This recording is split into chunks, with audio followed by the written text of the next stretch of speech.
மனசே relax please. சுவாமி சுகபோதானந்தா. சிந்தனை கதவுகளை மூடாதீர். மனதில் சோர்வு, தாழ்வு மனப்பான்மை போன்றவை தலை தூக்கும் போதெல்லாம் அதை மறக்க நாம் ஜெயிக்க பிறந்தவன், நான் சாதிக்க பிறந்தவன் என்று நமக்கு நாமே சொல்லி உற்சாகப்படுத்திக் கொள்வது அப்போதைக்கு பலன் கொடுக்கலாம். ஆனால் இந்த பாசிட்டிவ் திங்கிங் அதிக நாளைக்கு உதவாது. தீய எண்ணங்கள் எழும்போது ராமா ராமா என்று மனதுக்குள் சொல்லிக் கொள்ளுங்கள் என்று ஒரு சிலர் யோசனை சொல்வார்கள். பாசிட்டிவ் திங்கிங் என்பது ஏறக்குறைய இதே அடிப்படைதான். மனதில் சபலம் வரும்போது அதை அடக்க தெய்வத்தின் மீது சிந்தனையை திருப்புவது அந்த சமயம் பலன் தரும். ஆனால் அதே தீய எண்ணம் அடுத்த நாளோ அடுத்த வாரமோ மீண்டும் தலை தூக்குமே. அப்போதும் கடவுள் பெயரை சொல்லிதான் சபலத்தை அடக்க வேண்டுமா? வீடு முழுதும் துர்நாற்றம். வீட்டின் ஒரு மூலையில் எலி ஒன்று செத்து கிடக்கிறது. அது எங்கே என்று தேடி கண்டுபிடித்து எடுத்து வெளியே தூக்கி போட நமக்கு பொறுமை இல்லை. ஆனால் துர்நாற்றத்தை மறைக்க கட்டுக்கட்டாக ஊதுவத்தி கொளுத்தி வைக்கிறோம். கொஞ்ச நேரத்துக்கு வேண்டுமானால் செத்த எலியின் நாற்றத்தை அது மறைத்துவிடும். ஆனால் வத்தி எறிந்து முடிந்த கொஞ்ச நேரத்துக்கெல்லாம் நாற்றம் மீண்டும் குடலை பிடுங்க துவங்கிவிடுமே. பாசிட்டிவ் திங்கிங்க்கும் இது மாதிரி தான். சரி, பாசிட்டிவ் திங்கிங்க்கு மாற்று இருக்கிறதா? இருக்கிறது. அதற்கு பெயர்தான் ஆத்தென்டிக் திங்கிங். நீங்கள் மிகவும் துன்பத்தில் இருக்கிறீர்கள் என்று வைத்துக்கொள்ளுங்கள்.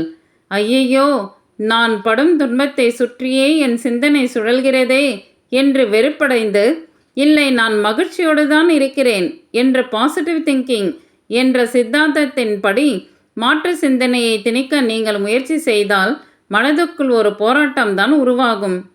அதற்கு பதிலாக உங்களின் சிந்தனையை நீங்களே சற்று தள்ளி நின்று கவனிக்க ஆரம்பியுங்கள். இது கெட்ட சிந்தனை, இது நல்ல சிந்தனை என்பது மாதிரி சிந்தனைக்கு லேபிள் குத்தாமல், உங்களின் சிந்தனை மீதே வெறுப்பு காட்டாமல் நடுநிலையோடு கவனியுங்கள். துக்கமான சிந்தனையோ சபலமான சிந்தனையோ அல்லது மகிழ்ச்சியான சிந்தனையோ அதை நீங்களே விலகி நின்று பார்க்கும்போது உங்களுக்குள்ளே புரிந்து கொள்ளுதல் நடக்கும். இது போன்ற மனநிலையை எய்திவிட்டால் துன்பம், மகிழ்ச்சி இந்த இரண்டுமே ஒன்றுதான்.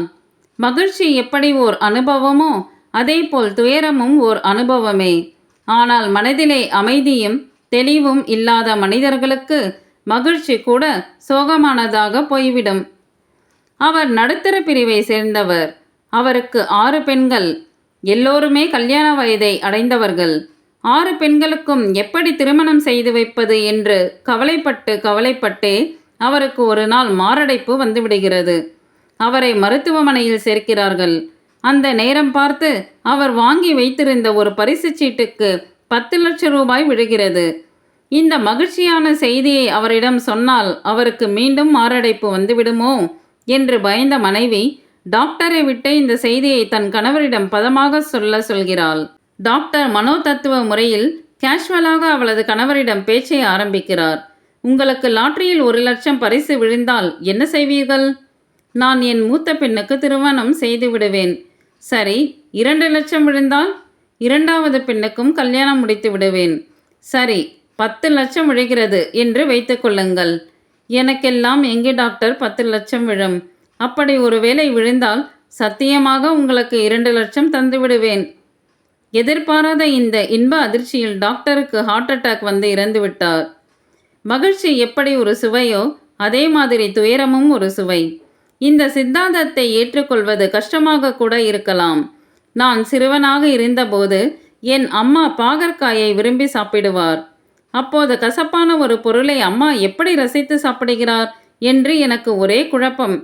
ஆனால் மனதுக்கு பிடித்து விட்டால் இனிப்பு என்பது எப்படி ஒரு சுவையோ அதே போல கசப்பும் ரசிக்கக்கூடிய ஒரு சுவைதான் என்பதை உணர்ந்து கொண்டேன். சிறு பிள்ளையாக இருக்கும்போது இனிப்பு ஒன்றுதான் சுவை.